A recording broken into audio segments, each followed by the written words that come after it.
नमस्कार, मैं प्रेम कुमार बघेल ज्ञान न्यूज़ से।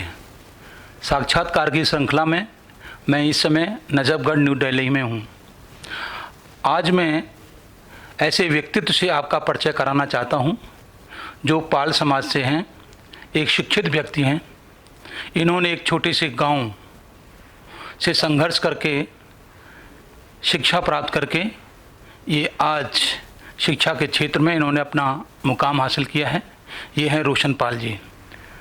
नमस्कार रोशन पाल। नमस्कार सर, मैं एक छोटे से गांव मेरठ डिस्ट्रिक्ट में पड़ता है, दायमपुर गांव है, वहां से बिलोंग करता हूं और वहां से मैं इधर नजफगढ़ में 93 में आया सर।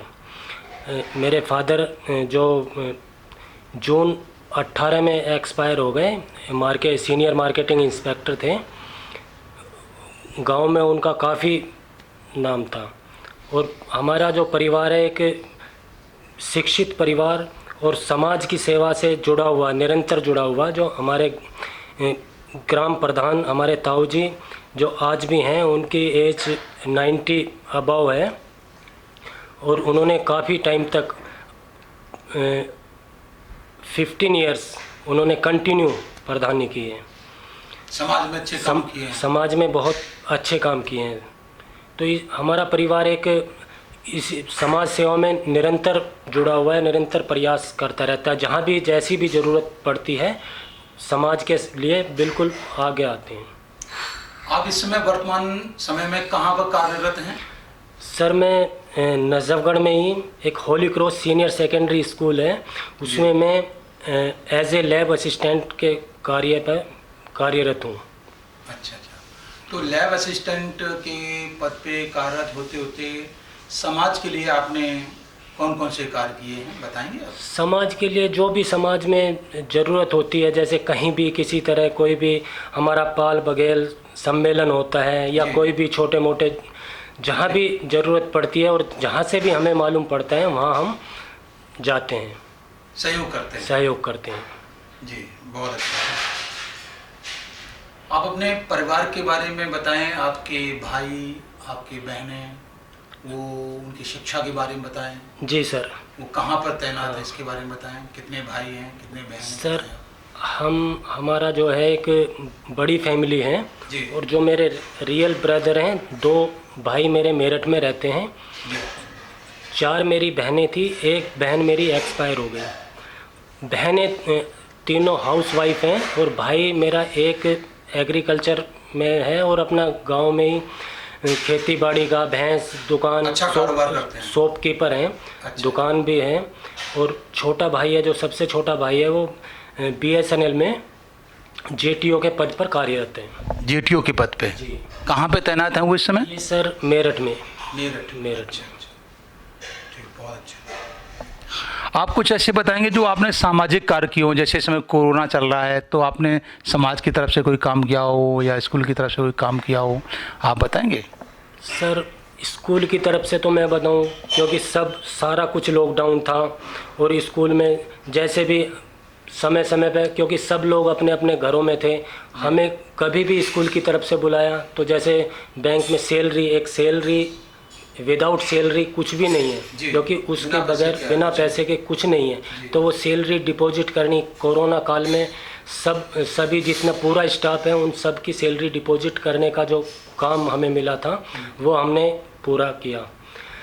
इसी तरह से कहीं भी किसी की छोटी मोटी हेल्प, इतनी ज़्यादा यस सर, इतनी बड़ी हेल्प नहीं की हमने, लेकिन जो भी संपर्क में थे, कुछ ऐसे लोग थे जो रिक्शा वाले या कोई इस टाइप का कुछ लोग थे, तो उनकी जितनी भी हो सकती है एक छोटा सा एक क्या कहते हैं सहायता एक हवन में एक घी के समान हमने आहुति दी। यही आहुति तो बहुत बड़ी आहुति होती है पाल साहब। ये तो बहुत अच्छा काम किया कि कोरोना के समय में जब लोग परेशान थे तब आपने गरीब लोगों को, ज़रूरत लोगों को आपने उनको सहायता मुहैया कराई। ये तो बहुत अच्छा काम किया। पाल साहब, अंत में मैं आपसे पूछना चाहूँगा कि पाल समाज के लिए जी सर, आप नई पीढ़ी को, युवा पीढ़ी को, या जो अभिभावक हैं, बुजुर्ग लोग हैं, उनको क्या संदेश देना चाहते हैं कि एक आप शिक्षा से जुड़े हुए हैं, इस हिसाब से बताइए कि आप क्या संदेश देना चाहते हैं। सर मेरा तो यही अपने पाल समाज के सभी जो भी सम्मानित गणमान्य व्यक्ति हैं या जो बेचारे गांव में रहने वाले हैं, खेती बाड़ी करते हैं, मेरा उन सब से यही निवेदन है कि अपने बच्चों को जितनी ज़्यादा से ज़्यादा शिक्षा दिलवा सकते हैं उतनी देने का प्रयास करें। शिक्षा एक ऐसा है, मतलब हर एक चीज़ बढ़ जाती है, घर परिवार में सब कुछ बढ़ जाता है, लेकिन शिक्षा जो है वो नहीं, ज्ञान कभी नहीं बढ़ता। ज्ञान उसके साथ रहता है और वो हमेशा ज्ञान उसके साथ रहेगा और तरक्की करेगा। अगर जितनी हाई एजुकेशन होगी उतनी हाई शिक्षा करेगा, शिक्षा प्राप्त करेगा और अच्छे उसमें बिजनेस भी करेगा तो अच्छे लेवल पे बिजनेस करेगा। यही मेरा सभी भाई बहनों से, सभी बुजुर्गों से, मेरा अपने समाज के लोगों से और बच्चों से भी मेरा यही है कि बच्चे जितना हो सकते हैं अपना सिर्फ पढ़ाई और पढ़ाई पर ही फोकस करें। साथियों, जैसा कि आपने देखा, रोशन पाल जी जो कि शिक्षा से जुड़े हुए हैं, इन्होंने समाज के लोगों से अपील की है कि अपने बच्चों को अच्छी से अच्छी शिक्षा दिलाएं, उच्च शिक्षा दिलाएं और जो अभिभावक हैं वो शिक्षा दिलाने में कंजूसी ना करें। और ज्ञान न्यूज़ आपसे यही उम्मीद करता है कि आप अपने बच्चों को समाज में उनके उत्थान के लिए शिक्षा आप दिलाएं और समाज का नाम रोशन करें। पाल साहब जी, आपने ज्ञान न्यूज़ को समय दिया, इसके लिए बहुत बहुत धन्यवाद। सर आपका बहुत बहुत धन्यवाद। सर आप हमारी इस आपके पैर मतलब पड़े, हम बहुत धन्य हुए मिले हैं, लेकिन आज हमारे घर पे आप आए तो बहुत ही अच्छा लगा। धन्यवाद, धन्यवाद।